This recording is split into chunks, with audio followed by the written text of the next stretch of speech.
Hi, I'm Laura. Hey, I'm Stefan, and you're listening to Attributed, a podcast library by Dreamdata. The purpose of it is to store and share all the knowledge that we have gathered across Dreamdata employees through our LinkedIn Lives, podcasts, and webinars.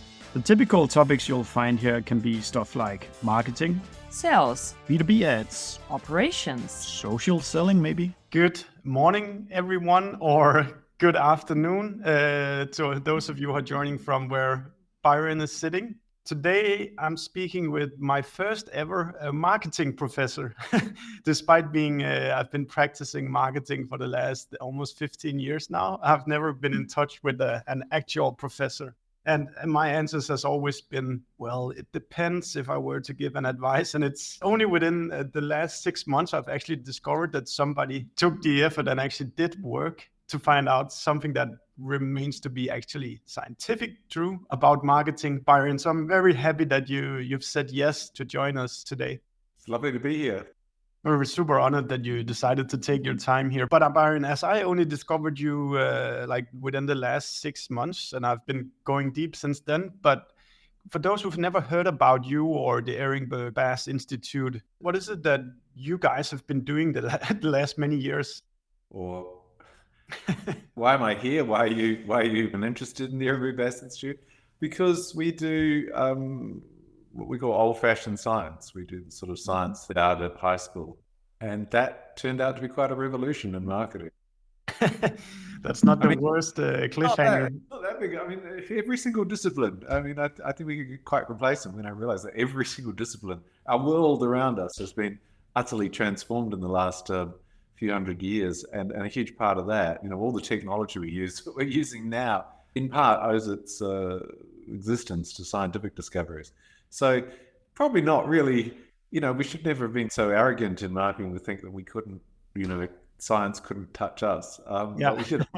I think you said when you think about the amount of academic famous were, if you'd ask them something, they'd go, "Well, it depends." But on what? It depends is okay as an answer, but we should say on what. That's what scientific laws do. That's what it does depend on and what it doesn't depend on.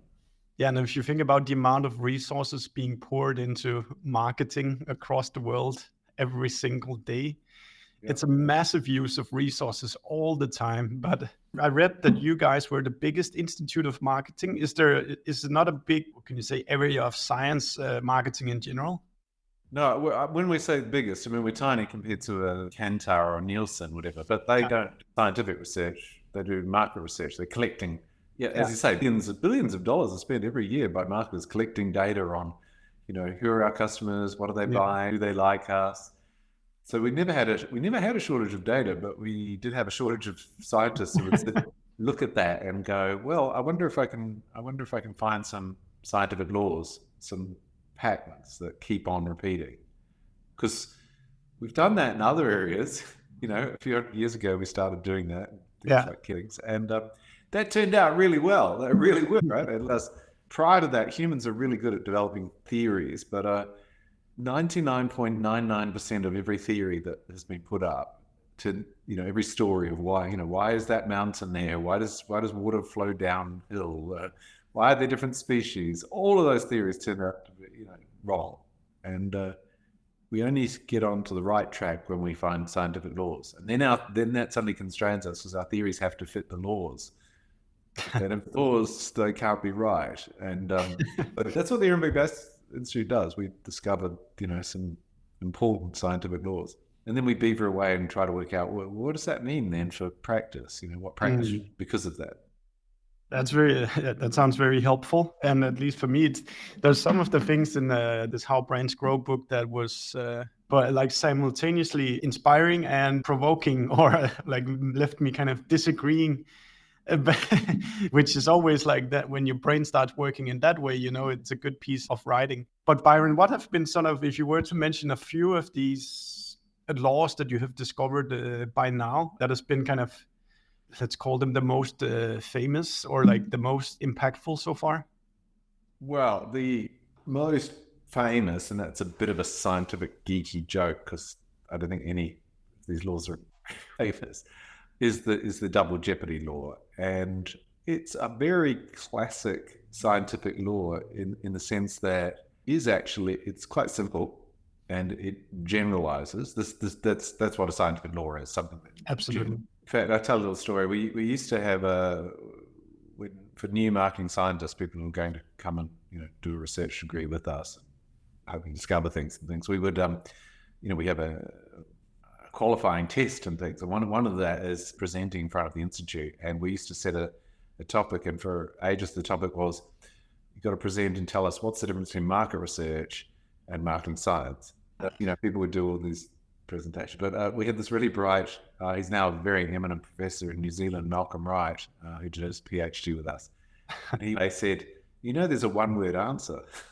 And I went, okay, smarty pants, that sounds very cool. We've never had anyone stand up and do a one-word answer. What's the one word? Generalizability.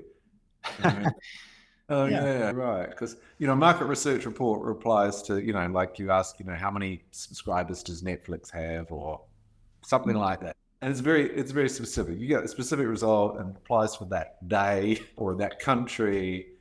It doesn't tell you can't use that in 10 years time. But scientific laws, they repeat, they generalize. So I always joke that engineers, say you're a Danish engineer and you get posted to Argentina, you never ask, well, what's Argentinian gravity like? The laws of physics are still the same. Yeah.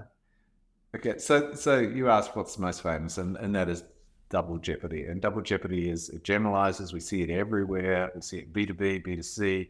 We see it actually in quite bizarre places like in attitudes. In fact, that's where it was first observed.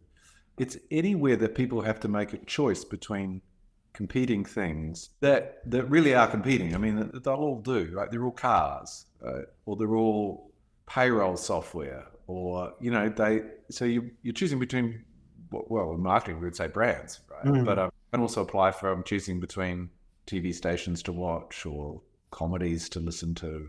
And when people do this, you can think there are things that are more popular, more market share than others, right? Big brands, small brands. And so, a basic marketing thing is, what's the difference between a big brand and a small brand? And prior to that, the theory was, because there are really two things that make up your sales in any time period. It's how many customers you have and then how much business they give you.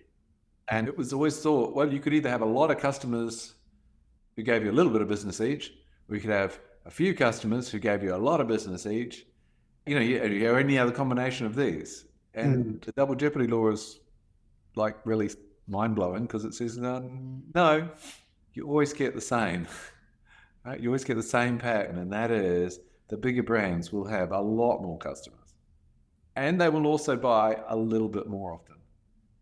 But if two brands, what that means is if two brands are the same size, they must have about the same number of customers, and those customers must have about the same amount of loyalty, right? The two brands would be.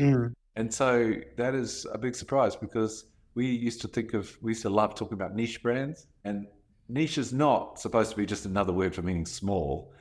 It meant you've got an unusually small customer base who are highly loyal. And double jeopardy says, well, there can't be many of those, because there'd be no double jeopardy pattern. And it turns out, when we look for niched brands, they hardly ever exist. And when they are, they're not even terribly niched. So there's no such thing as a small brand having a huge customer base. There's no thing as a big brand, having a small customer. It just does not happen.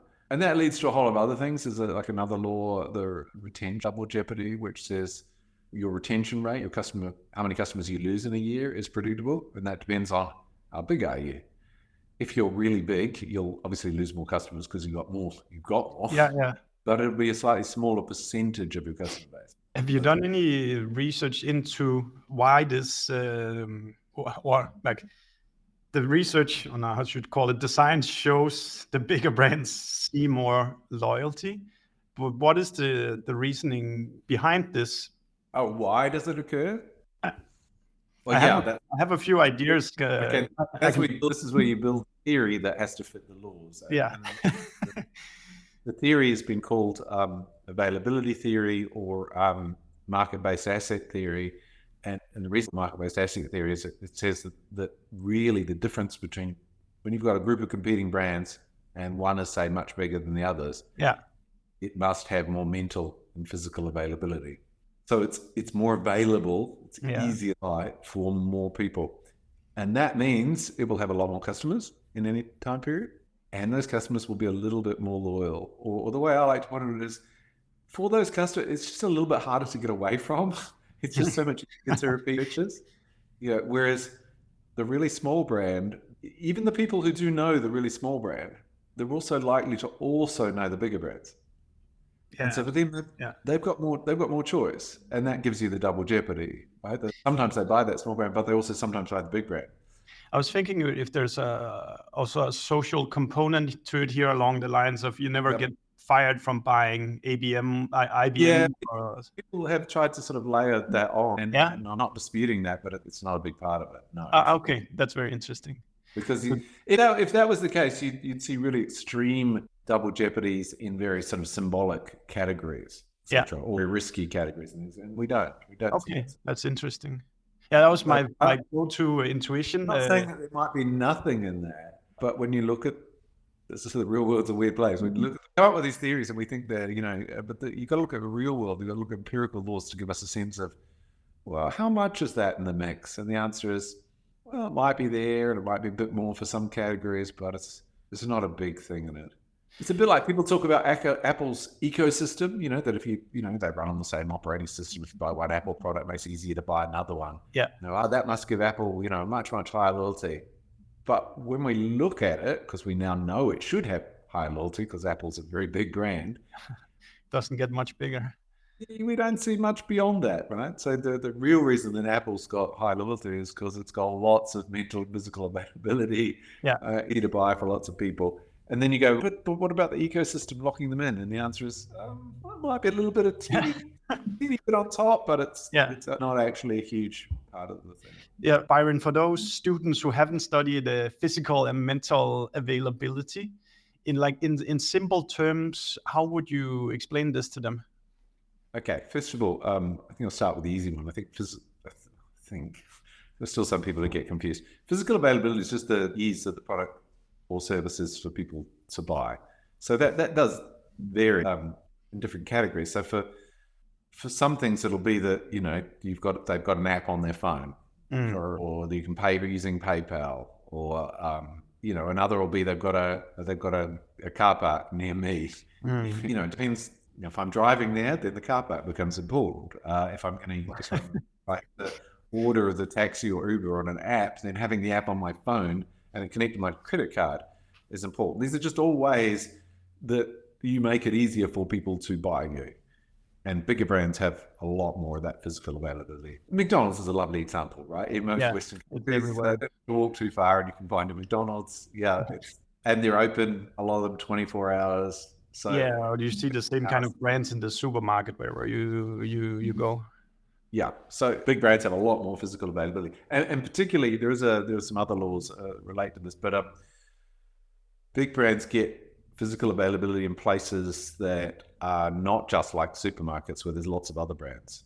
They'll also be in places where there aren't many other brands, like a vending machine. Yeah, that makes sense. And that all those places aren't big volume compared to a Walmart or Aldi or something. They have that special thing that you don't have a lot of other competition there. Yeah, so it's quite nice.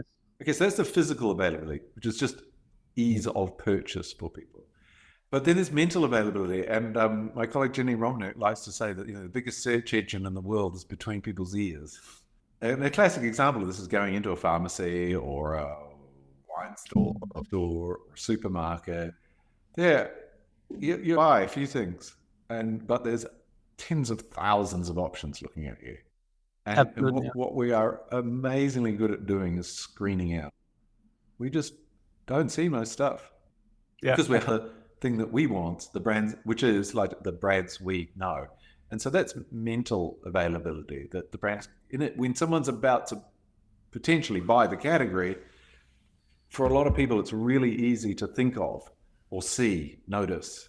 Right? It doesn't get screened out. It doesn't get, like, why did you not buy that? Well, I didn't think of it. I didn't even see one. Is it because people only carry around one brand per category or something like that? No. People have repertoires. They have multiple brands, but you don't hold all the brands. No. It's a lovely if you say to someone, if you do this like a little experiment, if you say to someone, I'm going to ask you a question, you've got to answer really, really, really, really quickly, okay? As fast as you can. Right. How many car brands are there? And a lot of people go, 7. Yeah. And there's more than 7. There's 80, 90 that you could like go into town and buy now. Why'd you say 7? And the answer is because they quickly think of a few. Yeah. And there's got to be more than that. Like, so they think of 3. There's got to be more than that. So I'll say 6. Yeah. But what it shows, it's impossible for us to think of all the. There are. I had some students doing a presentation only yesterday. I think they were looking at financial services, for banks, really big. Yeah. And there's something like 70-something banks in Australia, actual full banks with a license. And then there's hundreds of thousands of other, brokers and finances, something like, whoa. But in Australia, so there's 70 banks, but there's 4, we call the big 4, and for a good reason. Those 4 have something like 80% of the banking market. So they have tons of mental and physical availability. Yeah. Whereas this Sunshine Coast Bank doesn't. Yeah, I would love to ask you how kind of these mental and physical availability. So say you started in my job, a 50 people software company. How do you then translate these general laws into kind of a playbook or a strategy? How would you start to translate what you've found to be true in science to kind of just your marketing? There's no simple answer for that, and that's why. No. I didn't expect that. Well, it requires creativity, imagination, and also a deep understanding. So let me do a plug now for how brands grow for executives up there. That's a 4-day course we're doing in Singapore and Europe. Oh, nice. And that's exactly what people come to. I think everyone who comes to the course will have read How Brands Grow. But what they're doing is going, well, but I know of it. I get it. So, I get it, but I don't spoon feed it to us, Byron. I think it so deeply that when I encounter a new novel thing, or I'm choosing between 2 potential strategies, that I can work out what actually really would fit. What would the laws? How would I use them to make decisions? So we're always, but as I say, it requires deep understanding. It requires creativity and imagination. Let me give you one of the most simple, because you're a B2B. I'm a B2B marketer too, right? In fact, this How Brands Grow for Executives is the very first thing we've ever done where an individual buy from us. Normally corporations join as a small commission study of their distinctive assets or something. So we are a B2B. And so as a little bit, what do you all right, we've got to have more mental and physical availability. So we have to work on being famous and doing things like podcasts all the time, because there's 7 billion people on the planet. There are new people joining marketing every single day. There are tens of thousands of universities pumping out graduates, and they're teaching them the wrong thing. They're not teaching them this, right? So you've got all these people so it's enormous. So we have to constantly work at building fame for the discoveries, the laws. And then, yes, we have to be more physically available. So we're based in Adelaide, Australia. So we send people on planes a lot. Yeah. Because we're a professional service thing. People require, things like this are great. Hundreds of people can, hello. No, but, we need more than that. And so it is the same thing. I think I realized some years ago, I thought, we have more PhDs on staff than way more than even a giant like Nielsen. Right? So, you sort of, we should tell people this. Everyone should, and I thought, that's not really the issue. Right? Yeah. I don't think anyone thinks that Nielsen or their market research provider is sort of unqualified. No, the Uruguay Bass's problem, being a small brand, is not many people know us or think of us. Yeah.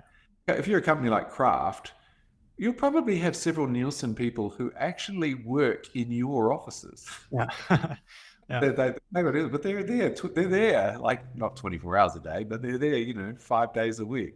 wow, that's availability. So we have to think of clever ways of improve ways be tiny, but we have to think of ways of making that just a little bit easier. And so for you, for software, it's exactly the same. I mean, you're up against, I presume, things like the Microsofts and things who have.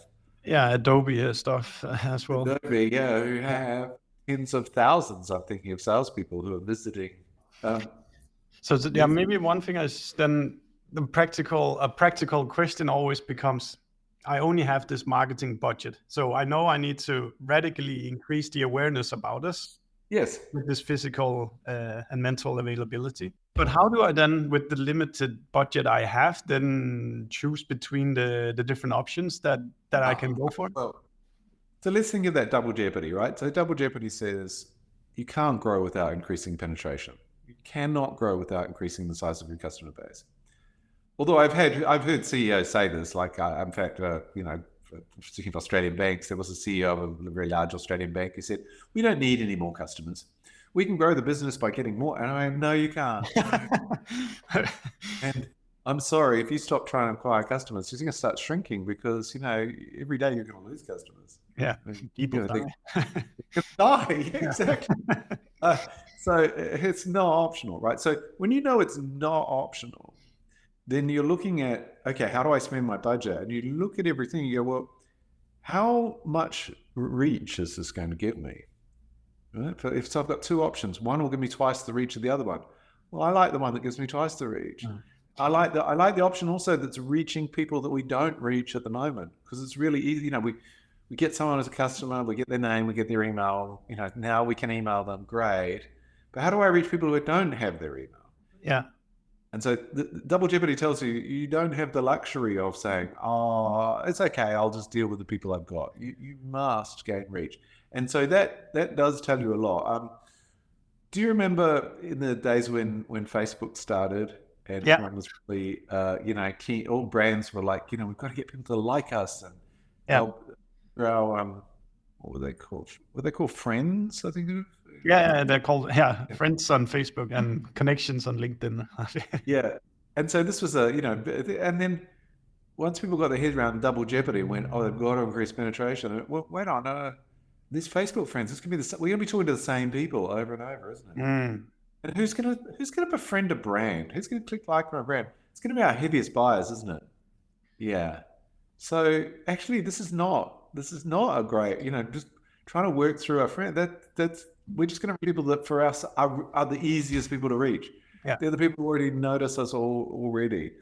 And this was a big shock to the industry, but and Facebook too, first of all. But then they realized, actually, what you need to do is spend money on Facebook to advertise and reach people who aren't your friends. Yeah, then you can select new friends. But Byron, you said the concept of reach. It tells you that some strategies just are doomed. So you said you've reached. Do you mean do you assume that it's qualified reach then, or is it just broad reach? In lack of better term. Well, it's reaching people who can possibly buy from. Yeah. Right? I always the joke. You don't sell sales to people who don't have a yacht. No, absolutely not. But that's often broader than you'd be surprised. Or a company today is too small to buy your software. Will one day be bigger. So Okay, they will one day be an adult. Like our markets do seem a lot broader than we think they are. Yeah, I'll ask one last question, and then we're being bombarded with with other questions. So I'll take that. How do you typically think about return on investment in this kind of when now you selected a bet and then you put in some money? What is the general rule of thumbs that you go by? You got to be really careful. Accountability, fine. I try to work out what's working, but you have to be very careful with ROI is a terrible metric. Tell me why. The highest ROI you get for an advertising budget is to spend only $1. As soon as you spend your second dollar, your ROI starts going down. Yeah. If you're owner of a company or investor in a company or the chief financial officer, you do not care about marketing ROI. It's like wow, you got great ROI. I don't care about that. How much money have you made me?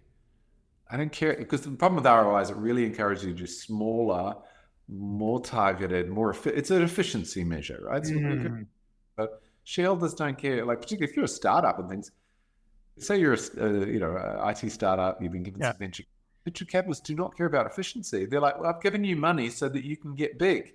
Yeah. Now get on and get big. I don't care. I don't be small and efficient. I don't give you money for that. Like, I mean, I've got other safer options. I do that. You must grow, right? I want you to grow. And so, we've got to realize that. And also there are some things, physical availability you can look at with a sort of an ROI sort of perspective. There are certain points where if you invest in a extra shelf space or something like this, you just stop getting returns. You've point of, and so you should do that. You should optimize. So you're basically saying, look at the revenue at the end of the day rather than like. Oh yeah. Efficiency is all very well, but it doesn't pay bills. No. Sales do. Yeah. Sales and profits, right? And so if Apple wanted to stay efficient, it would not. I mean, they'd not. The latest, the Vision Pro they launched, that's probably cost them so much money in R&D, and it's going to be a small product for a while. They hope it will be big and it'll be the future. So they're not thinking about ROI. I mean, they often actually in their financial report, they go, why is our net margin gone down? Oh, because we launched new products. That's okay. We don't care about our margins going down when we launch new products, as long as they are the future. ROI is an anti-future metric, so you've got to be very careful with it. I think ROI is an anti-future metrics. That's yeah. I have a little thing in the university textbook. And the section is called "ROI Can Send You Broke." That's great. So Christian probably asked pretty much the same as I did here. How should small businesses apply the scientific laws of marketing for optimum results, as long as they do not have big budgets for marketing? No one has big budgets for marketing. Show me anyone who has big budgets for marketing. I always joke that when I visit Coca-Cola in Atlanta, they moan about their limited budgets. Say you're given the job, you're brand manager for Coca-Cola. You look at your sales target for next month, it's huge. Yeah. It's enormous, right? So there's nothing, everyone has limited budget. So it's the same thing. We need to use creativity and imagination to reach our category buyers, to reach particularly our light category buyers, people who don't know about us or are mostly buying other brands. That's certainly what the law of double jeopardy tells us. So it's the same if you're big or small. I think it's even more stark if you're a new brand or a small brand. You just know you've got to acquire more customers. You've got to increase mental and physical availability. Yeah. The people who get it wrong are people who actually are in charge of some really, really big brands. I've had people say to me, well, we've got 100% physical availability. And I'm like, oh, I can just buy you by the blink of an eyelid. And they're like, oh, no, you have to go to the store. I'm like, well, right, well, if Coca-Cola thought that they had 100% physical availability by getting into the supermarkets, they would never have launched vending machines and, so I think big brands, for small brands, you should get it, right? You've got to increase mental and physical availability. Some big brands get quite complacent, or they say, our market research provider says we've got 100% mental availability. Yeah. That always makes me laugh. It's like, really? So people think of nothing else but you. I don't think even Taylor Swift does not have. It's getting there.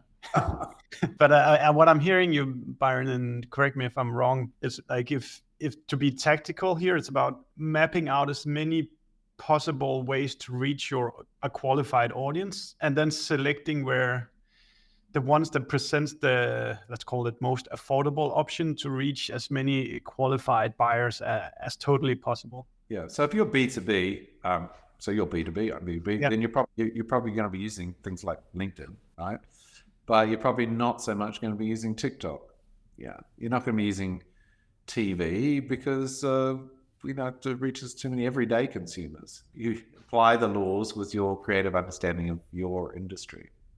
Okay, that's so many to choose between. I'll go with one here, Byron. So Dennis saying, what advice would you give to a new B2B service company when starting with building mental availability? Where should he start? Well, you have a lot of options.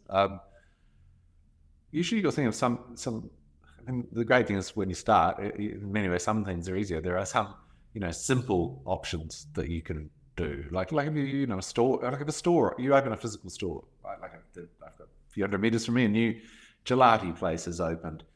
The most obvious thing to do is realize you can get quite a lot of custom originally from people who live within walking distance. So why don't they go and just walk around and put a leaflet into their letterbox for all the people within walking distance, right? Yeah. So when you start, there are usually some things that you can think of that are easy to do. But another thing, and this applies all the time, is great creative ideas that get publicity, that get your attention, because that is the thing you're battling for. First of all, no one knows you. So Richard Branson of the Virgin Group, he was brilliant at doing this. I remember a time when this company, Virgin Airlines, had been in dispute with Sydney Airport, and they resolved the dispute. I don't know what it was about, So lawyers would have been involved, and they would have, signed a contract. And in normal business, that's what someone would have done. Let the lawyers, and they sign the contract, and that's it. And maybe there's an announcement to the business press. No. Richard Branson got on one of his planes, and he dressed up in an American Red Indian full, feathered headset thing. Arrived at Sydney Airport to smoke the peace pipe. Now, of course, he got massive coverage, all the, TVs there. That's cost him so little and gave him so much, He's got primetime TV coverage. That's fantastic. So creativity matters enormously, and I think when we're small, we can take quite a lot of risks and try to do, we get to lose. No one knows us. No one knows us. Yeah. So do something so they're going to see us.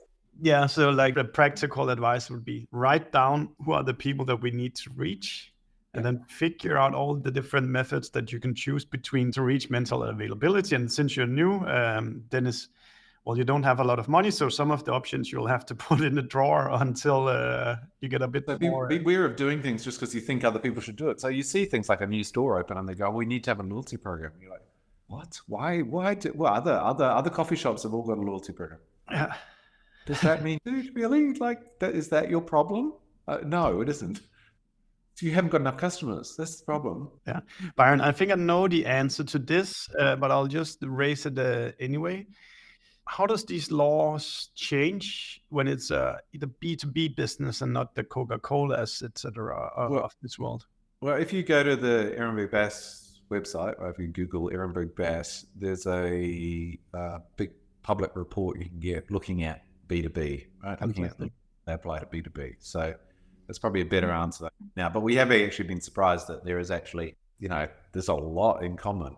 It's a lot in common. Okay, B2B will tend to use more salespeople than B2C. Although, B2C has, of course they have salespeople because they have a B2B part in them as well, right? If you work for Nestle and you have to look after the retailer, then you're in a B2B business. So unsurprisingly, there's a lot of commonality. I think one of the things that people thought was different about B2B is that they thought that the buyers would be less habitual, right? Because we really show in if you read How Brands Grow, you really do get an impression that consumers are they're naturally loyal because they like to be habitual. They like back and buying the brands they buy, and there's a sort of feeling that in B2B that would be different, but it's not. Most of the time when people go for a B2B, a contract or something, they immediately think of, two potential providers. And then you ask them, have you used those providers before? Yeah. Or it's like, whoa, that's loyalty, right? You really are quite habitual still. It's the same way the consumers, when they go, I need, a new fridge or something, they only think of a few of the brands they could. Yeah. Okay, there's so many questions. I'm trying to pick out some good ones here. You can always connect to me on LinkedIn. Yeah. And I think also some of them we can't demand you to be an expert of. But here's one.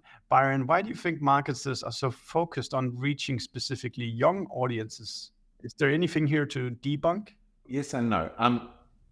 When we look at the profiles of brands, when brands grow, they draw from all demographics, right? So you've got to reach all your category buyers.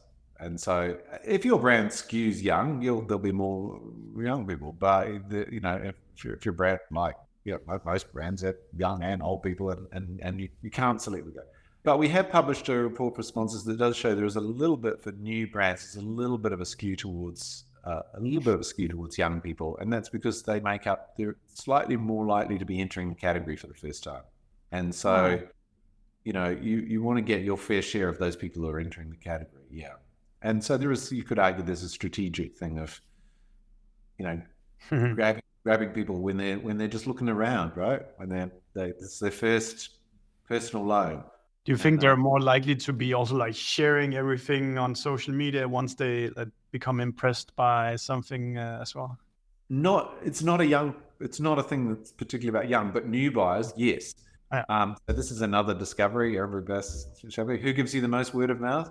It's your new customers. Yeah. Why? Because you're new.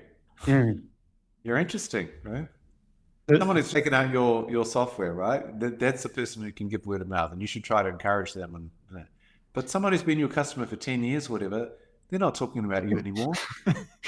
We've been using the same product for 10 years. Yeah, old news, right? I mean, if they're talking to their friends about the software that they've been using for 10 years, they're going to lose all their friends. Yeah. Byron, here's a different angle. Do you think there's such a thing as bad press? Is any mental availability better than no? It's a good question. Yeah, there's a lot to that old, what is that old adage? All publicity is good publicity as long as they spell your name right. Yeah. Yeah, it's not entirely daft. I mean, I'm not, of course you can get some bad publicity that I'm thinking of, product poisonings and things like that, pretty bad. But on that too, I mean, I don't know, 20 years ago, Tylenol, there was someone who was poisoning Tylenol capsules in America, and then this person did kill people before they caught him and put him in jail, killed people. And so you'd think, oh my God, that would have just killed Tylenol. But no, it's one of the biggest brands for, painkillers in America still. So it shows it takes a lot in the main. I think we as marketers and CEOs and things like that probably are overly sensitive to bad publicity. But what's worse than bad publicity? Yeah, no. Yeah. Like you've been saying, cigarettes are bad for years and years. But just the mention of a cigarette, those that are kind of just stopped or like that would remind them, oh, there is a cigarette. So I'll go down and buy a cigarette. Well, I don't think Microsoft has had much in the way of good publicity for the last sort of decade, have they? Really? I mean, they're doing just fine. But they're like one of the biggest companies in the world. It's quite interesting how many fairly bland brands do very well. Like Toyota, the two biggest car companies in the world are Toyota and Volkswagen. I mean, they're amazingly bland, aren't they, really?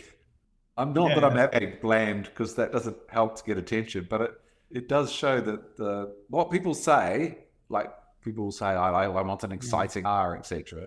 It's going to, communicate my personality, etc. No, at the end of the day, they're more practical. I guess what they've nailed is the physical availability. Oh, absolutely. People can afford it.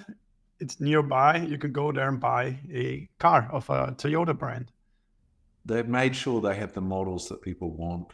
Yeah. They launched so many duds. They've not got distracted. They've made, keep working it every day at mental and physical availability, make us easy to buy. Don't have someone coming to the dealership and going, have you got that type of car? And us going, oh no, we don't do that one. Yeah. I mean, it's not easy doing that. No, it's very expensive as well.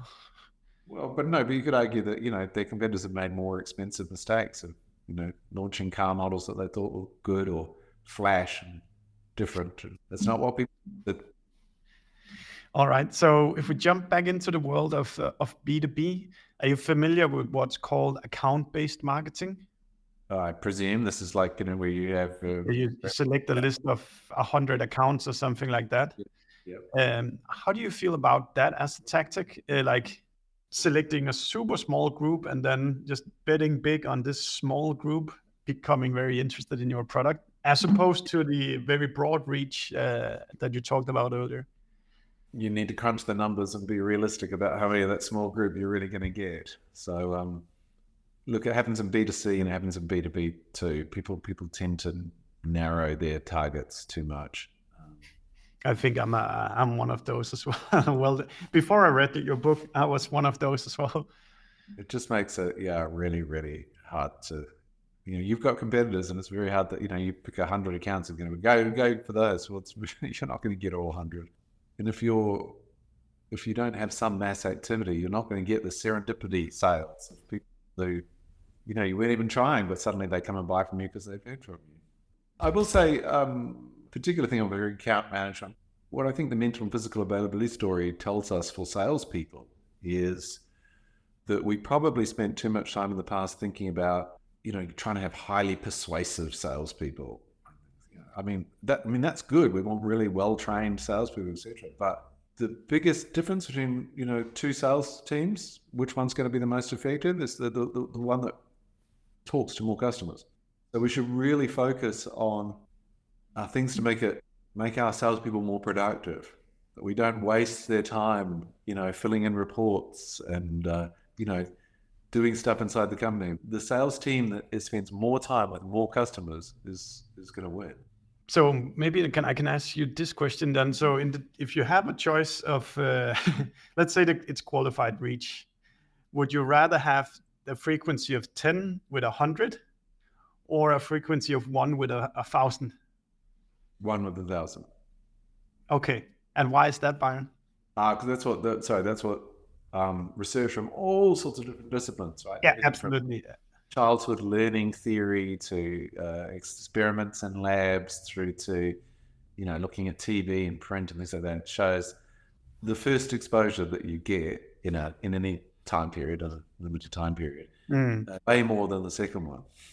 So much rather hit two, this week, I'd rather my sales team spent 1 hour with two customers than 2 hours with one customer. That's super interesting, because I think a lot of the notion in the B2B marketing world where I live is this kind of extreme high frequency amongst a selected group. It is in B2B too. Like, you watch TV tonight and you'll see the same ad multiple times. Yeah. Then if you watch in a month's time, you won't see that ad. That's nuts. So they do it B2C too. Absolutely. So here's Lars, my co-founder. Let's see what he's asking. In software as a service, we often see requirements to talk to salespeople to see the product or get a price. How do you see that relative to the laws of availability? So I don't understand. You make it a little bit hard for people to find out your prices and things? Yeah, but I think both to see the actual product and also to know the actual price. Is that counterproductive? Yeah, you got to be careful with it. It's a bit like with supermarkets. Some supermarkets used to have this idea of, a lot of people coming in for, say, milk or bananas or something. We'll make them we'll put them at the back so people have to, see the other stuff on their way through. Stores like that are less popular, right? What they're forgetting is that a lot of their customers need to do things quickly. And if you start putting out barriers to people, years ago, remember when newspapers had classified ads and things like that? Yeah.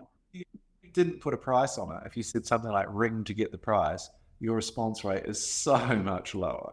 So, I understand you're trying to temper and get this out, but be very careful with that. I guess people are thinking that the likelihood of them getting the contract signed is larger because they get the salesperson in front of the customer as opposed to letting the customer view a video and see the pricing and stuff like that. I think those are two separate issues. One, make it as easy as possible for the customers. Do that. Right? Then the other thing is, work out how to get your salespeople in front of people. Those are two different things. Don't conflate them. If you put those two together, you can shoot yourself in the foot. There's been a bunch of questions on this, so I'll let you answer that as well. Do your laws only apply to a world of physical marketing, or do they translate to internet online marketing as well? I mean, it doesn't take much imagination to no to the digital thing. Although, I say this, not everyone has imagination. No, but I tell a funny story. I was in a country with a very famous brand of car sharing, and I said, so how many people have got the app on their phone? And they went, I can get that for you. We've got that figure somewhere. I went, what do you mean? It should be like everyone who walks into the office, there should be like a neon light that tells you what percentage of people in this country have got your app on their phone, because that for you is your physical availability. No one is going to call the car if they don't app on the phone. It's amazing, yeah. Oh, and have you just seen this Uber? You can now call an Uber. They've launched a phone number for people who don't have the app on their phone. They can call it like old-fashioned way, which presumably, this is probably they've realized there are some probably older people, right, who don't have smartphone, don't do that. They have read your book, Byron. Yeah, that's. I think that's clever. Like whatever. Yeah. You want to call us via the phone? You can do that. That's okay. Okay. So we're almost out of time. So I'll do 1 or 2 more questions, and then I'll let you do the final word. Your work is often challenged long-held marketing beliefs. Your work has are there any of the recent trends or practices in marketing that you believe that are particularly misguided or overhyped? Yeah, that's a good question. Yeah, they're always popping up, and I think, I think under COVID, maybe because it was the Olympic Bass Institute, we're up on world stages and things. I saw you see stuff coming back, and it's given, but usually with a new name, but it's still the old. Probably you haven't had it yet in B2B, but in B2C, there's this thing of attention, right? And of course we don't. Of course we want attention. We want our advertising to be seen. Yeah. But to pay for lots more attention gets incredibly expensive, and you don't necessarily need it. We have to pull and realize, most of the people are going to see our ad and look at it for a few. Yeah, okay. So make the ad so they can understand it in a few seconds. Don't go, oh no, I need to try to find a place where I can get, them to watch for 3 minutes. It's not going to happen. So I know 20 years ago it was called engagement. Now they're calling it intention, but it's the same thing. Yeah.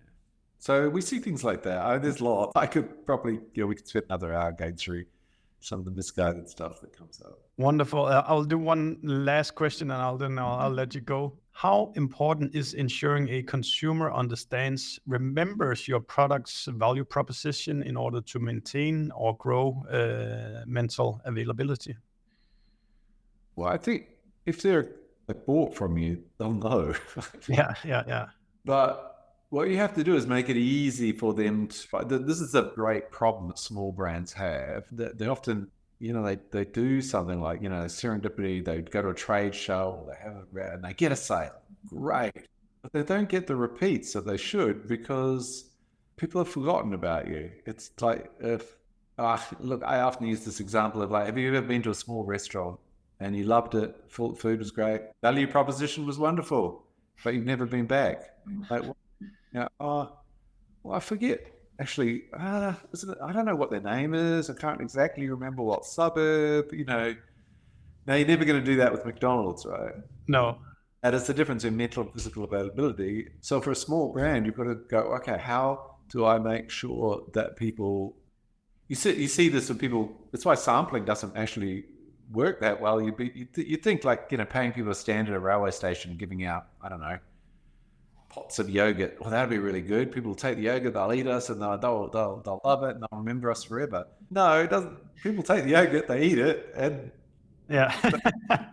what yogurt that? The railway station one. I ran by such one in the weekend. I can't remember the name of it, but it was like a yogurt drink. Yeah. Fortunately, marketing is a harder business. We have to work really hard, even when we've done that. Even someone has bought from us, so we should do follow up, and we should remind people about that we have other products. Yeah. That there are other ways that they can buy us. All right, Byron, we're almost out of time, but if you feel like it, writing replies, you can go there and spend an extra hour. But one person did ask in the comments, is there any new books coming up from you guys that are worth paying attention to?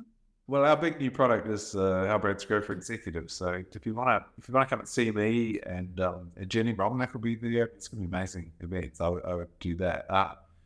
The last book that we released was Jenny's Better Brand Tracking. Better Brand Tracking. Yeah. So that's, there are quite a few books, and I'm sure most people haven't read the university textbook that we have. So they're reading there if you want that. Yeah, and then But sometimes it's why do we do How Brands Go Live for our sponsors? Why do we do it? It's because sometimes you do need to spend a couple of days asking questions and doing practical exercise and working through what it means. You can, I mean, I'd like to think the book is great, but you know, I don't think anyone learned to be a plumber by, you know, reading a book on plumbing. No. I mean, a book on plumbing is useful, but you do have to do a bit more than that. Yeah. And then last thing, Byron, if people now feel intrigued by the work that you and your colleagues do, how do they continue to learn more about you? Go to our website, go to Ehrenberg Bass, just Google it. Yeah. Marketingscience.info is the web address, but it's a big web. Yeah. And then make sure to connect with Byron as well here on LinkedIn. Yeah. Follow me. We're always telling the world about the new stuff we're doing. Wonderful. Byron, I want to thank you. Advertise too. Yeah. Byron, I really want to thank you for taking the time here, and hopefully not just me, but a few other people learned about your work for the first time, so they can come and buy your book and then later on go to your courses as well. But I would just want to say thank you for spending your time with us, and really appreciate it. It's been fun. Thank you. It's good. And everyone online, go to work now and have another coffee. We hope you like listening to us. Subscribe to our podcast and the ones that we have been guests on. And if you have any feedback for us, just do let us know. And should there be a guest that you think we should be talking to, then pitch us. We're looking forward to seeing you.